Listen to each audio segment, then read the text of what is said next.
You're listening to the AFTERBUZZ TV Network, now the largest new media platform on the web, and your #1 source for after-show entertainment. Very good, King Johnson. From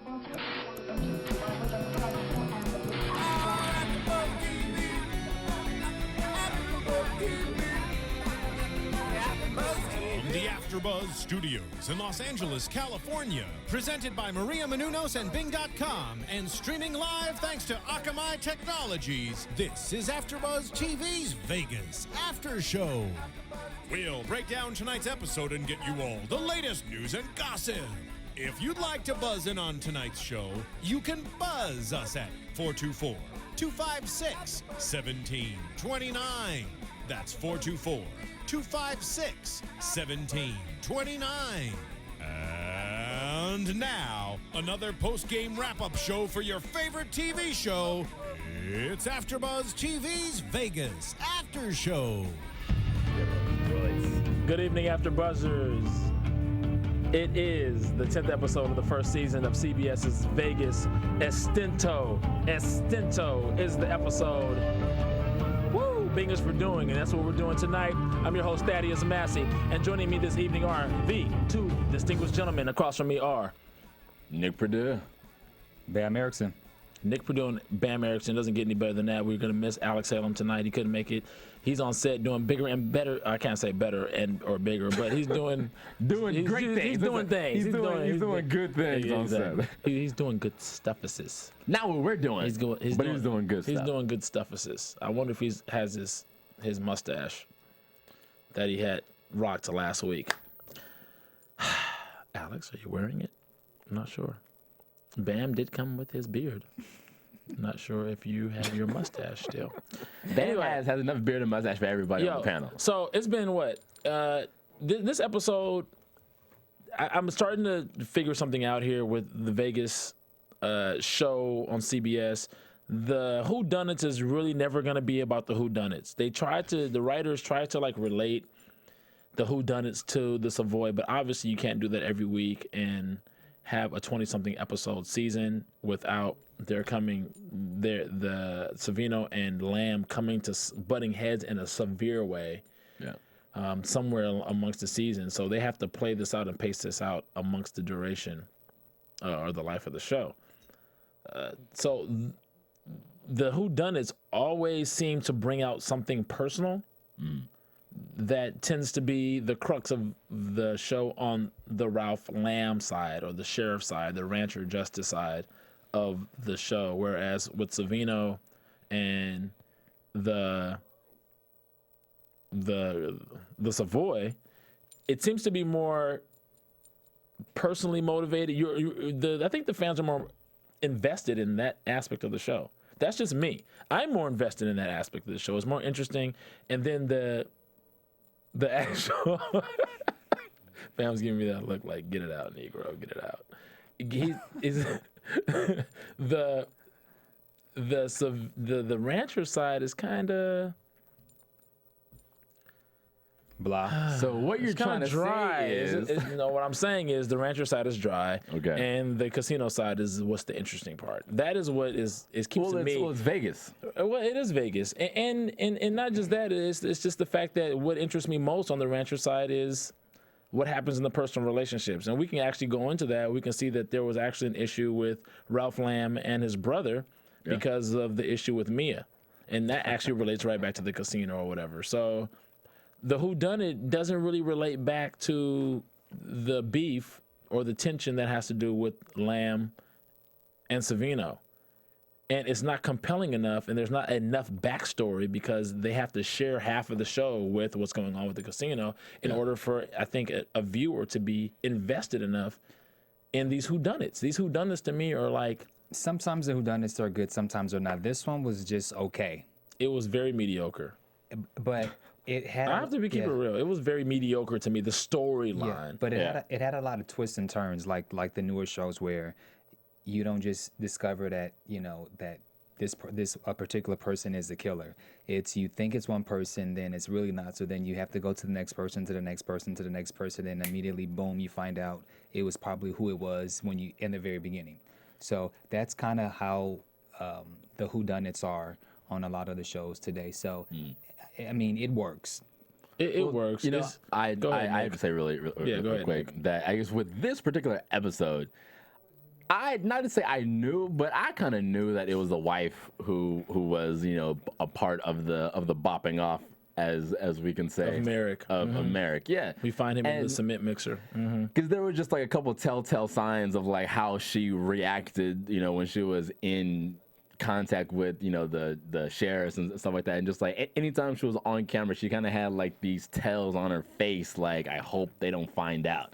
And I mean, like so to me, like this episode just wasn't as it seemed a little forced. The whodunit seemed a little forced, like they were going through the motions because they kind of want to throw you off, even though that wasn't necessarily what was going on. Because I think like that, the Vegas viewers kind of knew that it was the wife, that if she wasn't the one who did it, she had a hand in doing it. And she knew. And then even when she came to the mortuary to identify the scar, the cut on his chest, she just didn't seem like a wife who's in mourning that her husband. What happened to a weep or Yeah. there was nothing that showed that she Even a fake, even like Yeah. a It was fake just- whimper. She didn't come with her purse, and she didn't have her gloves. She didn't have her napkin or her anything that showed like she was distraught that her husband died. I mean, do you really feel? I mean, just just thinking about it. Do you guys really feel that the whodunits are strong enough to keep the show moving? No, it doesn't. But I think the whodunits work for what it does, because you have the whodunits for the sake that he is his new sheriff, and so you get to see how they work in the 1960s. So being that it's 1960s and we're almost at 2013, Correct. they're a little boring, because when you watch shows like CSI and Castles and some of the other shows where they go into all these in-depth, Elaborate more, things, this is kind of simple. Just like when well, not me, you were yelling at Dixon, because when Dixon was when he was chasing after the burglar and he touched the key, you're like, stupid, why you? It's Right. but it's it was dumb because there was it's- probably a fingerprint on that key. Like but he it's- really going to touch it. But he's young. He's not a real cop. He's straight out of high school. He hasn't had any training. It's 1960. Right. So you're yelling at him as if we're in present of 2013. Based as Well, like let a me tell you- CSI viewer. Well, let me tell you why. Because Why? didn't Why? they use fingerprinting back in 1960? But they didn't even fingerprint that key though. Wasn't even a method. I mean, I guess he did have a reason for why he grabbed the key, and he said it was a brand new key. So they spun it. They spun it like this is a brand new key. I would suspect that anybody who else would have this key would be an older key. So this, he tried to tie it back some sort of way, and I don't want to get too CSI with it or whatever, because obviously it's like night and day. It's like sophistication and it's contemporary as opposed to 1960, and you may think that, okay, it may be hard to think what the mentality was like when it comes to detail and the sensibility of somebody who's existing in that time, because the writers of this show are not, I don't think, old enough. I mean, they might have been living at that time, but they may not have been adults at that time. So, it may be a little Well, yeah, well, hard to see every little sensibility about everything on the show. Go ahead, Nick. There's definitely a lot of give and take, that you can really kind of see with this show, and like I kind of see like where it's going is that kind of like what Bamm was saying is that the whodunits are just kind of like plots, just to kind of, because what I think is going on is that the writers kind of want to have 2 or 3 different plot lines going on at the same time. I agree. And then so it's like, okay, well, we got to do a whodunit. So like I think it's just very, not like methodical, but just very kind of like the way that they have it's very structured. So like we need a whodunit, we need this, and then we need something that leads back to the Savoy. Go ahead, Bam, what were you gonna say? And then also, in regards to this whodunit, so you have this whole murder thing that went on, and then on top of that, so based off the whodunit, Dixon was now able to cross over to Savino to help him because of that there was a burglar. So you have the whodunit, then you have Dixon now going over to the other side. Now he's going undercover at the Savoy, which was really for me that was very short lived. I was just not satisfied with that. I really felt like I really wanted to see, based on how they built up his detection or detective skills and how he's so, he has a lot of his dad's genes, so he picks up on a lot of detail and he picks up on a lot of things that his dad would pick up on. In fact, he probably is a little better than his dad because he's probably learned and then he's taken it to the next level. Yeah. The fact that his undercover work was so short-lived, and then it was like, and the payoff was so like a lot of it either. It was really like, come on, like give Dixon a little more credit than that. Give him a little more. Also, I think it was just developing like something for the future. His character. Yeah, that's really what I think that was. That is. And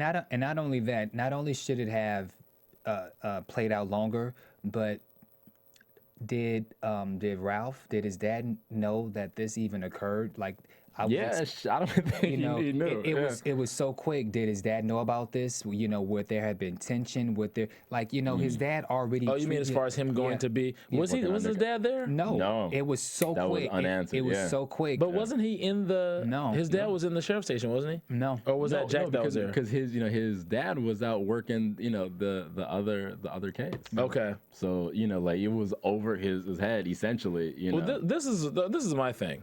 Okay, when it comes to the show, I really feel like the whodunits, if they're gonna always have somebody get killed every episode, make it all make sense to run full circle with the casino. Not be lightly related. I disagree. Because otherwise it's boring. Otherwise, there's a bunch of a crap load of detective work or sheriff's work that have nothing to do with murders, and it doesn't make it boring just because someone didn't get killed. I'm like, if someone gets killed every episode, if there's a murder every episode, it's like, okay, like you mean to tell me there couldn't be something that was more conspiratorial or something that's going on? Yeah, something else that doesn't have to do with somebody getting killed, that's illegal, that comes in, they have to investigate, and then it strings and it connects from one episode to the next, and you're trying to figure out what it is that's going on.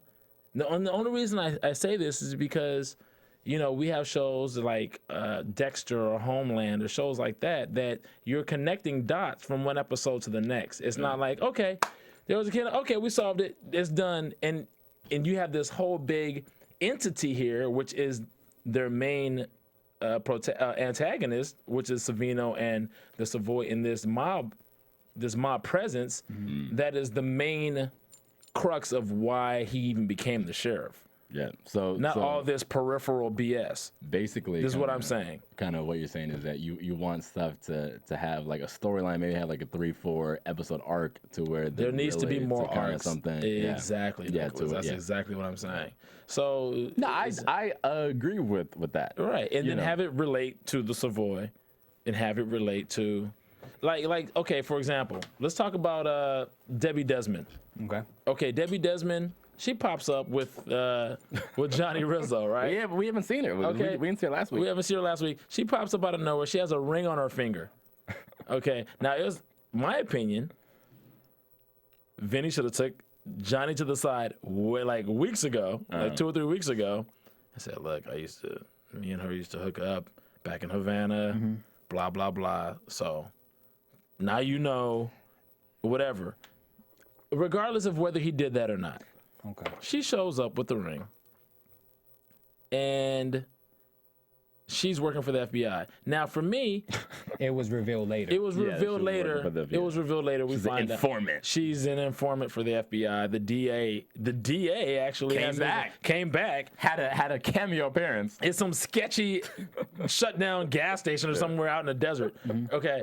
To tell Savino this, right? Now my thing is this: I would rather the plot line had gone that the FBI had included Lamb and the sheriff's station in on what was going on this big plot to actually add meat to the arc of what was going on with them trying to take down Savino in the casino.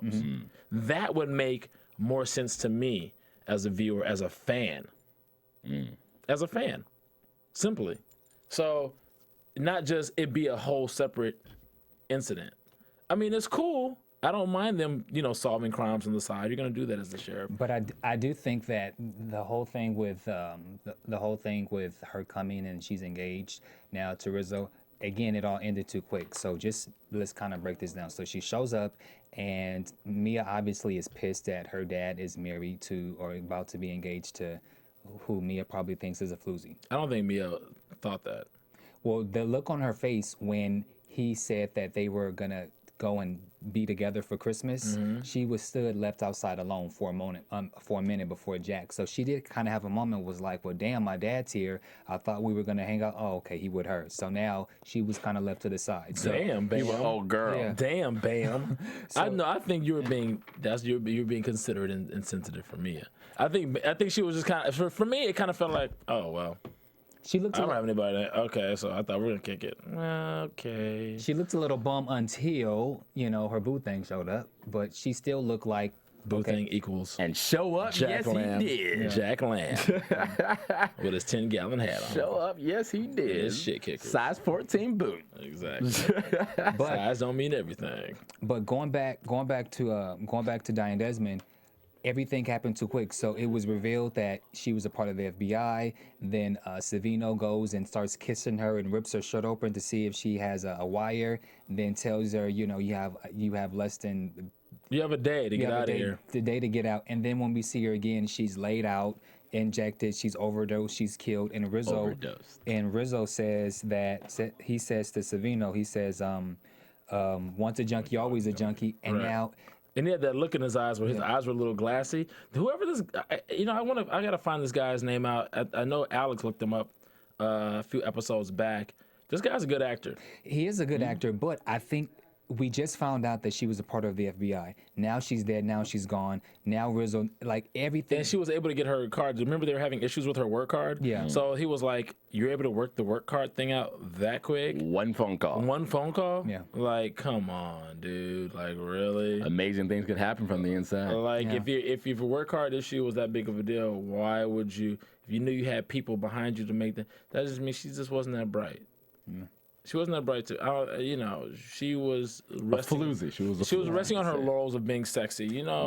It's kind of like being with a woman that's really, really hot, but she's horrible in bed. And the reason she's really horrible in bed is because she thinks that you're gonna get off on the fact that she's hot. And it just doesn't work like that. And I think she had that kind of mentality. She didn't put in the effort. Right. And she didn't have, and that hurt her in the end. So that's why she ended up with a needle in her arm. And whether Johnny killed her or he made her kill herself or whatever, however that went down, she went down. Yeah, like the junkie she Like the junkie she was. But She went off on a heroin. That's also, to you viewers out there, you AfterBuzzers, heroin is also known as heroin. That's the technical name for it, heroin. The street name is heroin, but the real name is heroin. Not to be confused with heroin, like a female hero. And Heroin. what you should know the correct phonetical pronunciation of is the iTunes podcast. So make sure you guys go down to iTunes and subscribe to the Vegas podcast. Subscribe to all your favorite AfterBuzz TV shows and rate, comment, tell your friends about it. Let us know. Let us know what you hate. Let us know what you love. Like our show. If you like Thaddeus, let him know that you like him. If you like Bamm, let Bamm know that you like him. Of course, if you like me and these amazing dimples that I have, then let me know. Wow. And we will definitely give you a shout out and all that good stuff as well. So, I got a way you can put those dimples to use. Anyway. Exactly. Anyway. I got to give a shout out to Adam Carolla and his Mangria. But anyway, so let's talk about Savino recruiting Dixon. Let's go back to that because. And his quick undercover stint. Sheriff's Department, stop! Right. Sheriff Department, stop. Like, is somebody really going to stop you yelling Sheriff Department? You're running at them with a shimmery green vest and a bow tie on, Right? and a name tag. Tony as a name. Bro, tag. come on, bro. Right. Bro. He's not a bro. He's a waiter. Broham. Dude's not gonna stop. You know what bothered me is he's not Jack and he's not Ralph. You know, he's young, he's vibrant. He's like the Robin of He could have slid under that damn gate. It was halfway That down. dude was not more athletic than him. Okay, he could have slid up under that and kept going. And the way that they shot that was a little unbelievable for me because I would have thought naturally he would have slid under the gate, chased the guy. He could have caught that dude Totally. based on how he was shot. And based off the fact that he's big and strong and he could take out. Big, strong, fast. He could have caught that dude. Yeah. That dude wasn't more virile than he was, based on what we saw. Now, forgetting that, let's go to him being the star detective for Savino rewarding this guy. Let's talk about the rewards The sweet life. of being a mafia The sweet darling. life. Yeah. Yeah. Mafia darling. He Rewarded him with the hotel key. So do you think High roller suites. Do you think that Savino is looking at this as an opportunity to seduce him into that lifestyle? Possibly. Bam, what do you think? I don't think he's trying to seduce him. I think he was impressed by the fact that not only did Dixon hand Savino the key, but he also had arrested the guy. So he was impressed. And Did he arrest somebody? Yeah. Yeah. It was all taken care of. Like by the time he spoke with Savino, it was taken care of. And so Okay. he was so. Oh, that's right, you're right. So he was so impressed. He went over and grabbed the key. I think that he was giving him a reward that a young person would want. A suite. You can have girls in there. I just think it was a sign of appreciation. No, we know he's all about the girls. Yeah. But at the same time, he does have his eye on him, thinking like, you know, Okay. I could use you again Right. for to be an See, undercover. That's a good point, Bam. What do you think, what I Nick? think. And that was great. That is a great point. What do like you that, man. think Nick, in your Christmas sweater? I actually was got thinking- the sweater for Christmas too. Actually, Okay, just for you people out there, really quickly, that don't think California gets cold. It's Southern California, and it's freezing. it gets it's freezing. like my grandmother used to say, it's cold as a witch's out here. Cold as a witch's. I just said.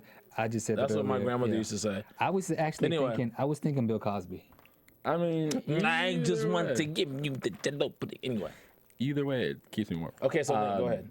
What I think that Savino is, you know, he's not necessarily like luring in, you know, Dixon, but like he's kind of like letting him know, but you know, because like what he says, like, you know, like things look like different from a different perspective or whatever. So you know, he's definitely showing him that, you know, there's things that can be done if, you know, like you work with me or you work for me. And so I kind of think that he's thinking, okay, I could possibly, you know, hip pocket Dixon and, you know, put him on payroll, and he may be someone that I can use as a pawn to, again, with this chess match that he's doing with Ralph. Yeah. Okay, well, for me, I saw Vince take an opportunity that he saw at the station because he can see that Dixon is not exactly happy where he's at, where his dad has him. He's kind of like a pencil pusher over there. His dad really doesn't want him getting his back, shooting people, you know, because remember episodes ago when they went at home, yeah, he had to cap somebody to save his dad and, you know, have his dad's back. spot. You know, instead of Ralph as a father looking at it like, oh my gosh, thank God my son was there, he's looking at my son shouldn't have been there to begin with. Yeah. Because he doesn't want to put his son in danger, which is what a normal parent would think. And Dixon doesn't see it that way, obviously, because he's young. He wants to prove himself, whatever, blah, blah, blah. So Vince was able to capture, take advantage. And what I saw was an opportunity that Vince was just trying to take advantage, capitalize on. He was trying to capitalize off of what Dixon was not happy with, or an opportunity for himself. It was probably a little more of, let me, you know, give an opportunity to this kid. Maybe I'll gain some points over here to get them more in my pocket, because he's a finesser. Vince is a finesser. He's not like a Johnny Rizzo. He's I mean, this dude just offed his fiance, Johnny Rizzo. He's not, Vincent is not that kind of mobster. Yeah, Johnny Rizzo's more like pound him out. Exactly. And Vince is kind of like. He wants it smooth. So if things could be done without any drama, without any dirt, he would prefer for it to be done that way, which is what we have established. Yeah. So far. So to me, it looked like an opportunity, and I think he took a little further by liking to show this guy, showing this kid, like, oh, this kid, you got some potential, and blah, blah, blah. To me, it was a little bit of a thank you / seduction. Now, that's just me. Okay. He used him to his advantage because $10,000 got stolen. Is $10,000 breaking the bank at that casino? Nah, no, not even close. Whatever. But he did lose $2 million last week. He did. So that's $2 million. $10,000. Yeah. But this week we're talking about 10,000. Yeah. So it's like, let's see if the kid can do something about this and see if he blah, blah, blah. He has a little skill and talent. Let me see. And then, okay, you might like it over here. And he had a little small talk with him before he put him to work. It was like, you might be good. I might be able to. Blah. It was like saying, I might be able to use you, Yeah. so to speak, even though he didn't use those exact words. Right? Yeah. So the next thing you know, he's out there doing his job. And he was very he was very smooth at seducing him, because remember that Dixon challenged him a couple weeks ago and was threatening to knock his block off. So he knows he's not dealing with a punk kid. Obviously, if he's Lamb's son, he's not a punk kid. Yeah, he's a very feisty kid. He's a feisty kid. He's ones that wants. I feel that Dixon is definitely like the type who wants to seek action and like kind of wants to see things all the way through.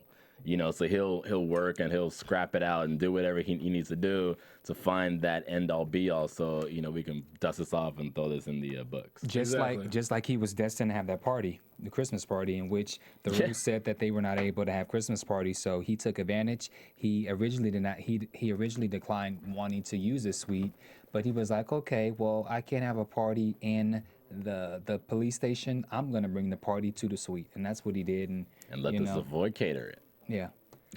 Right. And what was funny about that is that Savino's so used to getting his way. He said, look, I did this for you.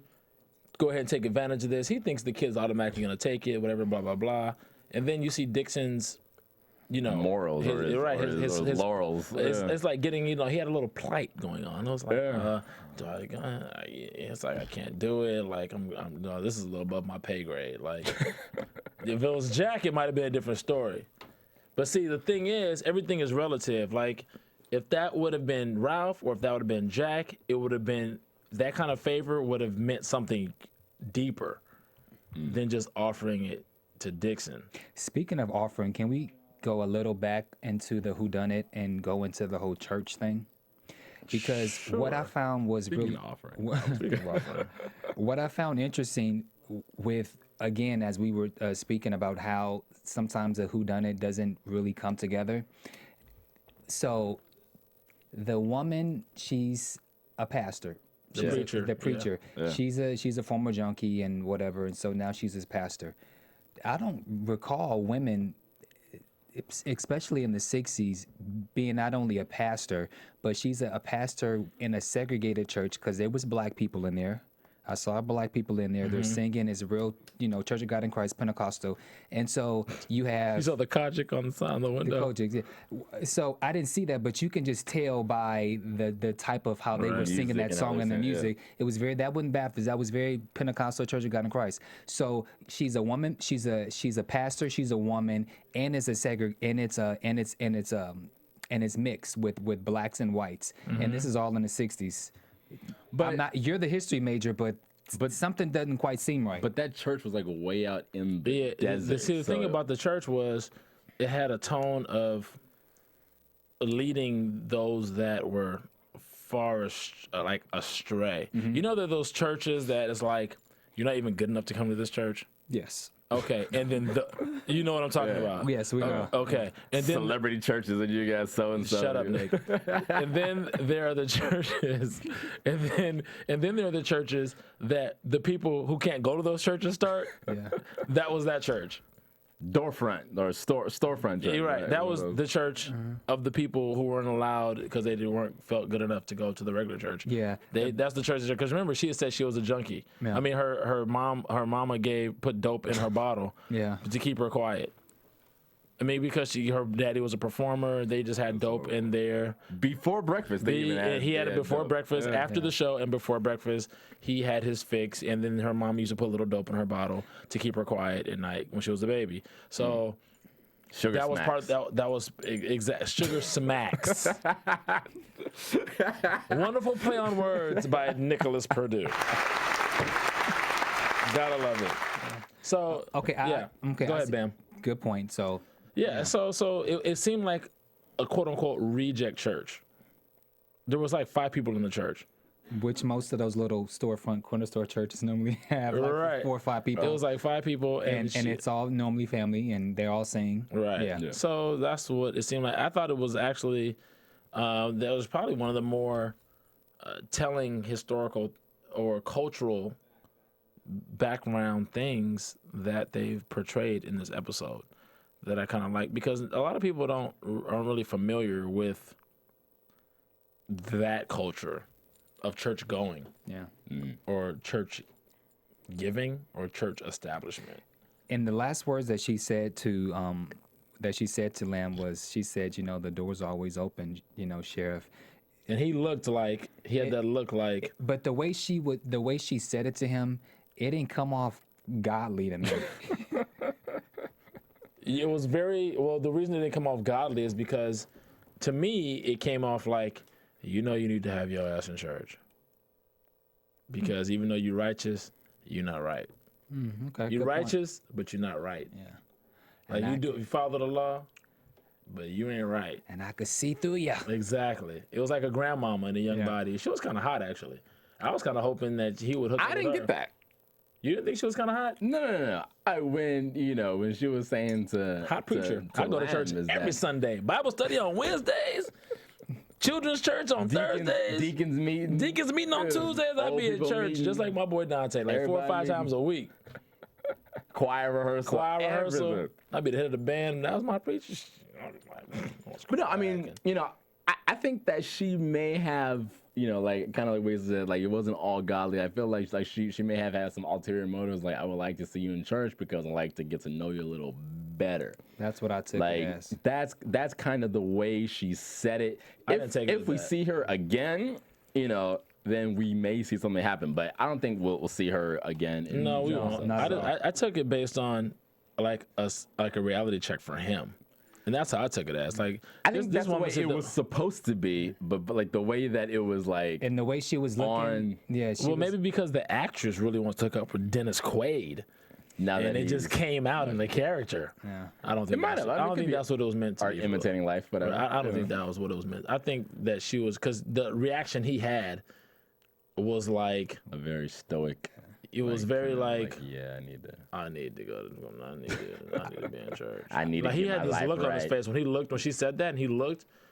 I thought he looked. It's kind of. I took it as when people say the same stuff to me, where they make those kind of statements, and I'm just like, okay, walk away. No, I think he really thought about it though, Bam. Like I did too. Like, 'cause he had this look in his face where he was like, you know what, you're right, but it's not gonna be today. Like that's Right. that's kind of Exactly. what it was. He's like you're That's- right. Like I'm gonna get to it, but it's not gonna be today. Exactly. You know. And that's exactly how I felt about it. I felt like he knows he needs to get right. He's right, but he's not righteous. He's not all the way Before I right. said he's righteous, but he's not right. But y'all know it's the same thing. He can't be both at the same time. Anyway, At the Yeah. same. at the same damn time, can't be right and right at the same damn. So let's talk about this relationship real quick. Well, Yeah. I just want to talk about. I was going to talk about Jack and Mia. Let's talk about Jack and me. So, but I want to talk about Ralph and Jack getting into it over over Mia, over his, his Over his pursuance boot and his, his little tweet. right. When Right. Tweet. Right. Go ahead. man. when Ralph confronted his brother Jack, I felt that he was confronting him more so out of jealousy. more so than I felt like that was his real intention. Like, yeah, you shouldn't be dating her because it's the boss's it's the what did he say? It's the mob boss's daughter. Yeah, I get that, and he's right. He shouldn't, but I think that he also sees that his brother's happy, and let's be honest, he's not happy. He's not in a relationship, and so I feel like it's more kind of envy. Like, wow, okay, my brother has potentially found someone, and I feel it's kind of Oh, Sarah Jones. Sarah, right? yeah, that's her name. She's hot. Yeah, it's I feel it. I don't like blondes. I don't like, that's not that I do not like blondes. Take it how I can get it. That's just not my style. Blondes are not my, well, whatever. I can't even say that. Blondes, brunettes, redheads, let me not discriminate. I don't discriminate. Rainbow. In general. But typically, I can see a blonde is hot. I can see there's tons of hot blondes. But for me, Sharon Stone. it has to come with a swagger. Sharon Stone has that swagger. Madonna. Sarah Jones has that swagger. Madonna has that. It's a swagger that I Sarah like Jessica that comes Parker. along with that blondness that has to. Sarah Jessica. Kim Cattrall. Sarah is too nice. She doesn't have Kim the Cattrall. swagger. Kim Cattrall. Kim yes. Cattrall has it. Sarah is too nice. But going back, But she's sweet. I'd kick it with her. Like, she's like a homegirl. She's like a homegirl that I would have. Kesha. Shut up.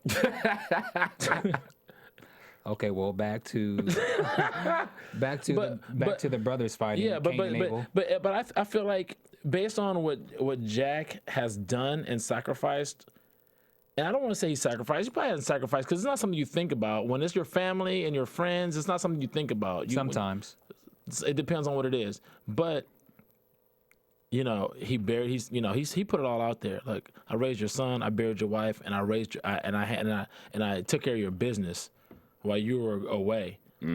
And to me, that digs deeper into Ralph's character as having some demons that make him not so righteous. right. And I wanna delve further into that because to me, like, that shows more of an assimilation and more of a likelihood and a brotherhood that is very similar to what happened in the cabin when he had Savino locked down to the block, and it was just him and Savino out there. These guys are cut from the same cloth from different backgrounds. To me, they've both been the rules, but they both do it within reason. Right. So I believe this is why there hasn't been some kind of explosion. And in another life, these guys would probably be best friends. Yeah. But just based on what the circumstances are, they're not. But they're the same guy. They're just on different sides, but they're the same dude. So I'm not the biggest fan of Ralph. Me personally. I like his one-liners, but I'd rather a guy who is stuck in a bad situation try to make the best out of it than a guy who is in a cool situation bend the rules just because he can.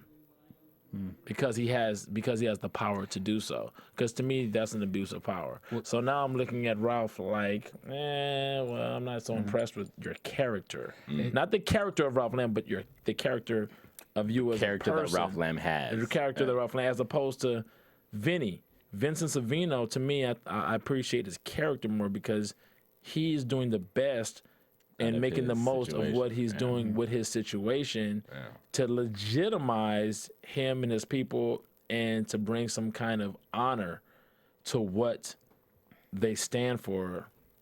He doesn't run the law. He's not whatever. He doesn't want to be burying bodies out there. He's not some crook. He just wants to make money. He wants to, and it's not even about money. To me, it's about establishing a secure future for his family and the families that he's connected to future, so they don't have to be deemed as these crooked, dark, evil, dirty people.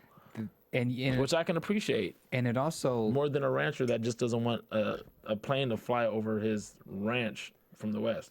And it also just goes to show that Ralph is somewhat selfish. He's very selfish because He is selfish, and that kind of pissed me off, to be honest with you. and then the whole theme of what the Sorry, I said of what pissed, the guys. preacher lady said about how, you know, anytime, you know, our door's always open, you know. So I guess in essence she can't see that he has issues and that he's going through things, and that he also doesn't want to recognize that, which is why I think it was good that his brother Jack called him out on it, because what can you say after, you know, you're trying to tell me that I can't do something, yet I've done this. Right. So he's kind of selfish, and he's kind of stuck into his own world, and, you know, and maybe eventually at some point we'll kind of figure out why he's like this.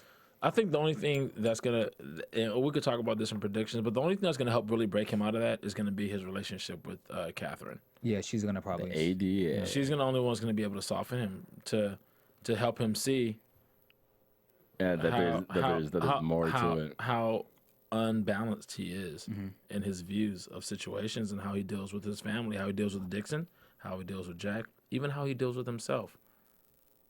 This guy had the nerve, like, to punch Savino. The guy's already handcuffed. He's not a violent guy. He's not an abrasive guy. He punched this guy while he's handcuffed, can't defend himself, all because he's trying to get to know him about his wife. He's like, look, I'm trying to, like, basically to me, it was He's a like, little high strung. he's a little high strung. And that Batman voice has got to go. Like, he lost it last episode, but this episode he came back, and I really didn't appreciate it. I think he needs to go back to his regular voice. You know what's interesting? Dennis Quaid's character, he's like this tough badass guy. His character is almost like an older version of Michael Chiklis' character from S.H.I.E.L.D. You know, the tough guy who just couldn't, you know, would never admit his faults. Mm-hmm. Interesting. There was a movie, and I don't know what movie it was, that Michael Chiklis was in when he had hair, and it was with Burt Reynolds. I just saw it. There was a clip of it on. I was watching a movie. This is horrible. I was watching a movie. I can't remember what movie it is. Was it Bandit? No. It was a movie that had a TV in the background with somebody watching this movie.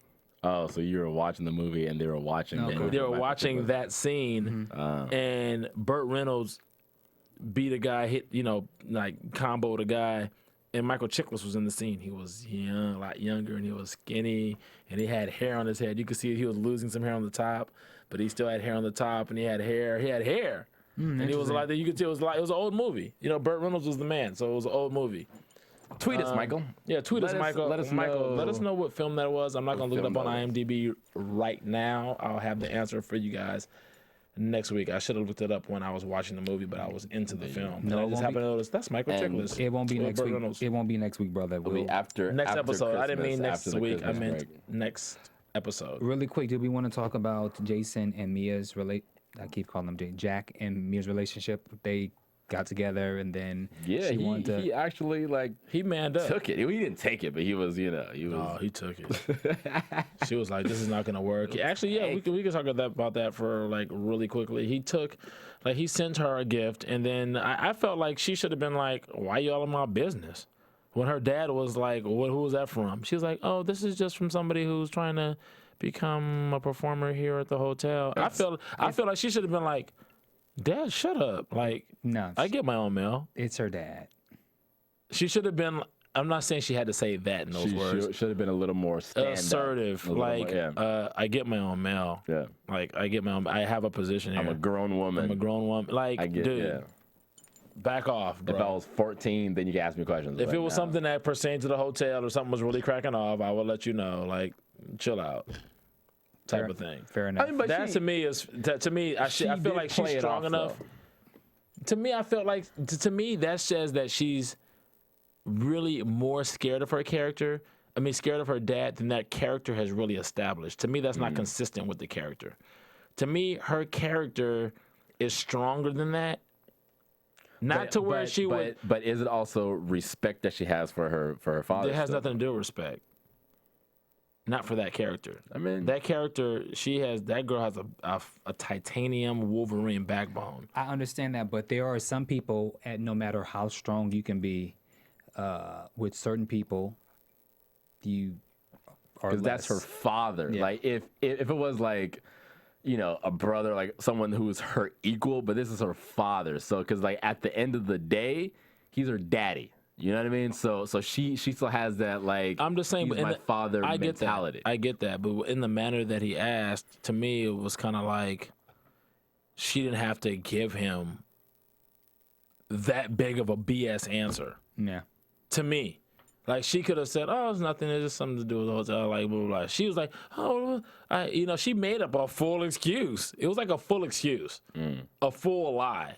Like, But dude, what it's not that serious. To me, that wasn't consistent with her character. What did that lead into when we saw the knock on the door in her hotel room? I mean, she told Jack, I can't mess with you, Jack. It's not gonna happen. Our families and your families. Our families are families. Blah blah blah blah. It's basically it's like Romeo and Juliet. But see, also because she said who the my father is. The what in the Montagues? What was the other family? Capulets. The Capulets and the Montagues. Yeah. That's basically what we've got going on. So. But then, because she also said who and with who my father is, and he's like, I'm not afraid of your father, and then she said you should be. So that also kind of leads and ties back to what we were talking about earlier, of when she still has that, this is my father, so she still puts him on a pedestal. Well, it's not the fact she puts him on a pedestal, it's the fact that he's a crazy MF.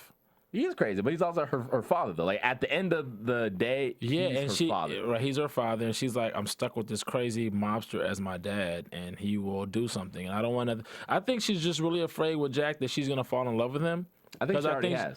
I think she I don't know if she's fallen in love with him yet, but she sees the potential. She hasn't fallen hard yet. She hasn't fallen hard, but she knows that she can. The door is open. Let me put that. Exactly. The door is open. She knows that she can fall for him hard. Yeah. And once that happens, and say her dad doesn't take kindly to that and decides to bury him in a shallow grave in the desert somewhere, she's the kind of girl that loves hard.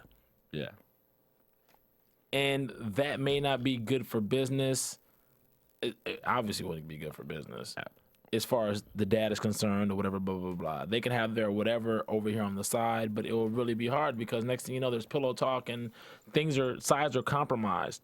So she knows how this works. There's a lot of gray area. There's a lot of gray area. But the thing that I appreciated that the writers did, Vegas writers, at Vegas_writers, or I think it's just Vegas writers. It's just Vegas writers. Sorry, forget the underscore. It's just at Vegas writers on Twitter.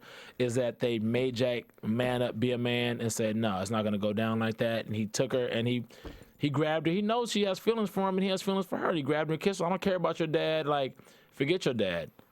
And that's what every woman wants. No matter how hard she is, no matter what her background is, that's what a woman wants to hear. She still wants to feel like a woman. She wants to feel like a woman. She wants to feel protected. She wants to feel like a man will stand up to her daddy and be able to protect her and take it to the next level. I agree. At the end of the day. So let's go into news and gossip. AfterBuzz TV News. So the news is Vegas. CBS, I'm proud of you. This is coming from Thaddeus Massey, host of Vegas on AfterBuzz Television, Bamm Ericsen, Nicholas Perdue, and on behalf of Alex Salem, who's absent tonight, we are proud of you, CBS, for keeping this #1 ranking on Tuesday nights for the 10 p.m. time slot. The show is good. We want the writers to tweak the whodunits a little bit, tweak the plot lines of Ralph Lamb and the family a little bit, but other than that, everything is good. He's still #1, still #1 in our hearts, and still #1 for the rest of the show. What do you guys think? You guys got any news or gossip? I have a fun fact. Nicholas has a fun fact. Go ahead with your fun fact, Nick. Since 1993, there has been 14 hotel implosions. So, every time like they, buy some land or whatever and build a new hotel, they'll implode an old hotel, like the Sands Hotel, the Frontier Hotel, or like the Stardust, and they'll, like raise all that and they'll, be put new hotels in. So I just thought that was kind of cool since they were, doing construction in this episode. Okay. Bam. We reported Vegas had been picked up for a full season of 22 episodes. Yes. And so 2 weeks ago, they dropped it from 22 episodes to 21 episodes, and people on interesting. People on the on the media sites are making a big deal about it, saying, is the show on the verge of being canceled? Because although it's number one in the time slot, of actors of the calibers of Michael Chiklis and Dennis Quaid, 10, 11 million is not good enough. And I'm like, well, that's kind of silly, because I mean, people, there's not like 25, 26 million viewers that are watching shows with all the different shows. Like, it's a number one. I don't know why they're making a big deal. Maybe there's... Why would they just drop it one episode, though? That doesn't make any sense to me. Like, if you're going to drop it, drop it 3 or 4 episodes. Don't drop it one episode. Otherwise, just leave it 22 episodes. Maybe there's going to be... maybe budget, or maybe... scheduling, you never know. Yeah, basketball or something. Maybe they had to cut off an episode because of NCAA. So it's for Omarion's comeback concert. Anyway, touch.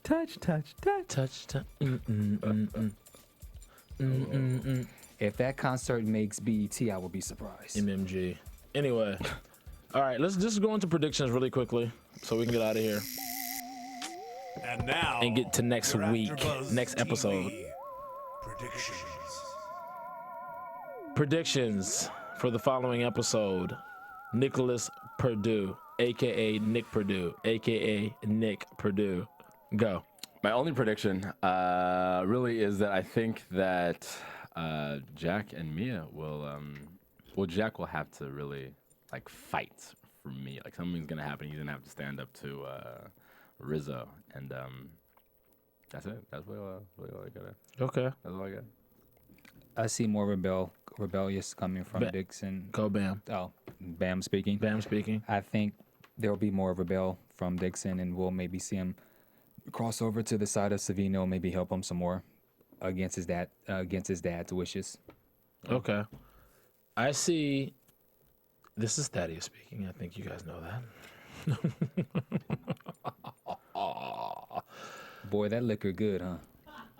Oh, damn it. I'm sorry. I didn't mean to put you on blast like that. Put me on blast like what? I do. I lick her good. He has a liquor license. I lick her good. I lick her license like Denzel on training day. So, I think that Vanessa Shaw is going to become a boss. And she's gonna develop a plot line to bump off Johnny Rizzo, because he's a threat. As long as Johnny Rizzo's around, he's a threat to Vinny's existence. Is Diane Desmond, is she really dead? She's dead. Yeah, she whacked. Okay, and then my last one would be, does Rizzo know that Savino smashed his wife or fiance? No. And he never will. And he probably never will. All right. The more you know. The more you know. So you can roll it, Martin. Or not. There he goes. That doesn't mean what I meant to roll. You guys can call us anytime. 424-256-1729. 424-256-1729. I know I'm telling you at the end of the episode, but Sir Richard Wentworth told you at the beginning of the episode. So I'm just reiterating what he was saying and letting you guys know. Ooh, from there. All right. I am your host, Thaddeus Massey, and where can we find you, gentlemen? You can find me all over the internet at the Nick Perdue. All over the internet, huh? All over the internet. Xtube? Everywhere. You'd be surprised. Pornhub? You'd be surprised. Slim Dick? Some strange for a little piece of change. All right. And you can find me only on Twitter and Instagram at Bamm Ericsen. BAMMERICSEN. And you can find me at Club Thaddeus on Twitter, CLUBTHADDEUS. Catch me here on the next episode of CBS's Vegas. And anywhere else on AfterBuzz, go to AfterBuzz.com and find any one of us and any other of our other shows there. You can find us. All right, so we'll see you guys in 2013. From 2013. Happy executive holidays. producers Maria Menounos, Kevin Undergaro, Phil Svitek, and the entire AfterBuzz TV staff, we would like to thank you for listening to the AfterBuzz TV Network. To watch or listen to other after shows and post comments or questions, be sure to visit AfterBuzzTV.com. I'm Sir Richard Wentworth, and this has been a presentation of AfterBuzz TV. Buzz you later. The views expressed herein are those of the hosts only and do not necessarily reflect the views of AfterBuzz TV or its owners or principals.